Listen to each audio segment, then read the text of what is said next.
Selamat sejahtera puan, nama saya Lugendran Analaki Gunasegeren. Nombor metrik saya adalah 10 DDT 22F 2010.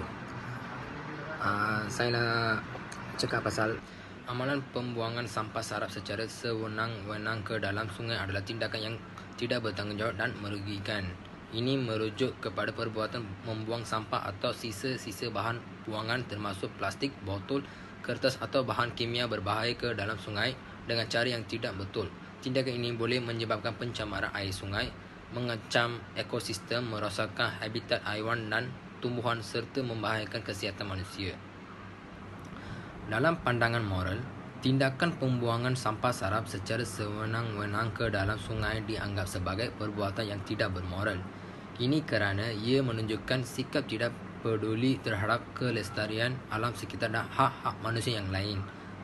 Bertindak secara sewenang-wenang dengan membuang sampah ke dalam sungai menunjukkan ketidakbertanggungjawab sosial dan kesedaran tentang kesan negatif yang timbulan daripadanya. Dari sudut pandangan agama, tindakan pembuangan sampah sarap secara sewenang-wenang juga dikutuk dan dianggap melanggar ajaran moral dan nilai-nilai agama. Banyak agama mengajarkan konsep pemeliharaan alam sekitar dan bertanggungjawab manusia untuk menjaga ciptaan Tuhan. Membuang sampah ke dalam sungai bertentangan dengan nilai-nilai ini kerana ia memusnahkan keindahan alam, merosakkan ekosistem udara dan membahayakan makhluk hidup yang ada di dalamnya.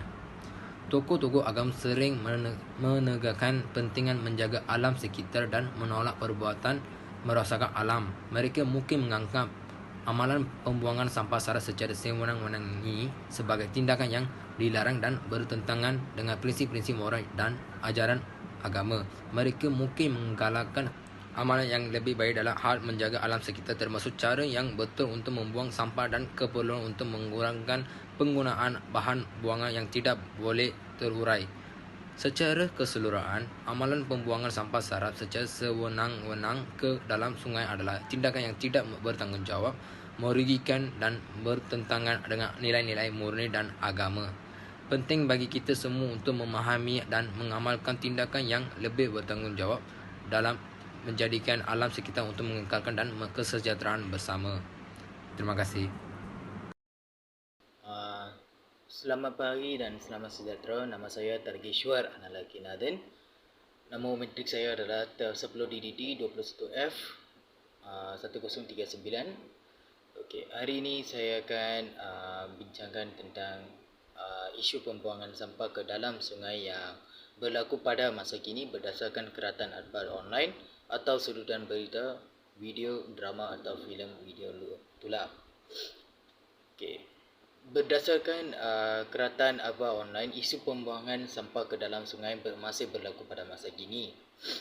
Hal ini dapat dilihat daripada beberapa laporan yang menunjukkan adanya tindakan pembuangan sampah ke dalam sungai oleh masyarakat maupun perusahaan yang melepaskan limbah cair berbahaya ke dalam sungai yang mengakibatkan pencemaran air dan membahayakan kesihatan masyarakat sekitar.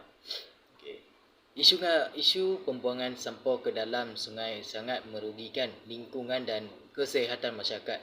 Sampah yang terbuang ke dalam sungai dapat menyebabkan pencemaran air, kerusakan ekosistem dan bahkan dapat membahayakan kesihatan manusia jika tercemar oleh limbah berbahaya. Oleh kerana itu, adanya kesedaran dan tindakan dari masyarakat dan pihak-pihak terkait untuk mengatasi masalah ini dengan cara yang lebih baik dan bertanggungjawab terhadap lingkungan. Gambar di bawah menunjukkan keadaan terkini akibat pembuangan sampah sarap dalam sungai. Itu saja daripada saya. Sekian, terima kasih. Selamat petang puan, nama saya Jaysri, nombor metrik saya 10 DDT 20F 2083. Hari ini saya di sini untuk menghuraikan 4 faktor yang menyebabkan seseorang individu sanggup membuang sampah ke dalam sungai. Faktor yang pertama adalah pembuangan sampah sarap. Individu sama ada secara diri sendiri atau menurut arahan orang, mereka untuk membuang sampah yang dihasilkan ke sungai yang berdekatan. Faktor yang kedua adalah pembuangan sisa-sisa kimia daripada kilang. Pembuangan sisa-sisa kimia memerlukan kaedah yang betul dan menggunakan kos disebabkan pengusaha kilang ini mengejar keuntungan dan ingin menjimatkan kos. Ketiga adalah aktiviti pembalakan yang mengakibatkan hakisan tanah. Terdapat aktiviti pertanian seperti membaca terlalu banyak sehingga menyebabkan bahan kimia tersebut mengalir ke sungai berdekatan dan mencemarinya. Teknik pembajakan hendaklah pada kadar sederhana dan memastikan ia dapat diserap ke dalam tanah. Faktor yang terakhir adalah aktiviti pertanian menggunakan bahan kimia yang berlebihan. Aktiviti pembalakan juga antara punca berlakunya pencemaran di negara ini. Kegiatan pembalakan yang semakin rancak tanpa sebarang tanda untuk berhenti bakat mengancam khazanah alam yang kita dimiliki. Itu saja untuk hari ini daripada saya. Terima kasih. Selamat sejahtera Puan, nama saya Nidina, anak perempuan Logo Sundram. Nombor matrik kad saya 10 DDT 22F2004. Soalan yang kami ambil adalah soalan 5 dan saya akan membentangkan tentang soalan D dengan E. Pertama sekali, soalan D adalah huraikan 4 kesan atau implikasi buruk perbuatan membuang sampah ke dalam sungai kepada diri, keluarga, masyarakat dan negara. Kesan pertama adalah kesihatan diri akan terjejas. Sisa manusia menyebabkan penyakit kepada orang yang meminum air yang tercemar, makanan yang tercemar, makanan lautan dan perairan tercemar. Selain itu, pendedahan juga boleh menyebabkan jangkitan pada mata, telinga, penyakit dadah dan banyak lagi. Masalah kesihatan yang dominan berkaitan dengan pencemaran air sisa menyebabkan 1.6 juta kematian pada tahun 2017.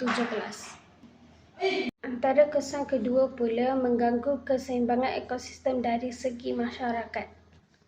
Pengurusan sampah sarang yang tidak teratur di kawasan kampungan rampayankan menyebabkan pelbagai kesan yang negatif sehingga menjejaskan keseimbangan ekosistem. Tambahan pula ia akan menyebabkan berlakunya pencemaran bau hasil daripada sampah yang tidak diuruskan dengan baik. Seterusnya, kesan ketiga pula, sistem air bawah tanah tercemar akan menyebabkan setiap keluarga dalam kesusahan. Loji pelebusan dan tanah pembuangan bahan tidak boleh reput harus dibina. Bahan-bahan bertoksik seperti minyak kotor, plumbum dan sebagainya boleh menyebabkan pencemaran alam. Selain itu, pembuangan racun serangga dapat menyebabkan pencemaran air. Sesetengah kilang akan meruntuhkan kawasan untuk pembuangan sisa-sisa kilang. Tetapi apabila berlaku hujan lebat atau loji pecah, sisa-sisa ini akan terkeluar dan menyebabkan dua masalah. Seterusnya, saya akan pergi kepada soalan E, iaitu terangkan 4 langkah mengatasi perbuatan membuang sampah ke dalam sungai dari pihak diri sendiri, keluarga, masyarakat dan negara. Langkah pertama adalah menguatkuasakan larangan penggunaan plastik secara menyeluruh di seluruh negara. Untuk pengetahuan anda, plastik merupakan penyumbang utama sisa-sisa sampah di dunia kerana ia memerlukan berpuluh-puluh tahun untuk dikompos atau mereput. Tambahan pula, sisa lazimnya digunakan hanya sekali dan kemudian tidak mempunyai fungsi dan dibuang secara merata-merata tempat. Justeru, langkah untuk mengharamkan penggunaan plastik bakal memberi hikmah bukan sahaja kepada kita tetapi hidupan alam yang lain. Langkah kedua pula adalah kita semula. Langkah yang boleh dilakukan dari segi diri sendiri bagi mengatasi pembuangan sampah ialah mengamalkan kita semula. Kita semula ialah proses bahan buangan untuk menghasilkan bahan baru supaya boleh digunakan lagi. kita semula dapat mengurangkan bahan buangan barang mentah baharu dan sebagainya.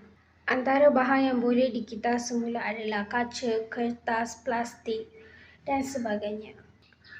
Maka kita hendaklah sedar dan mula bercakap atau bersederhana dalam kehidupan dan berbelanja secara berjimat dan mengelakkan pembaziran.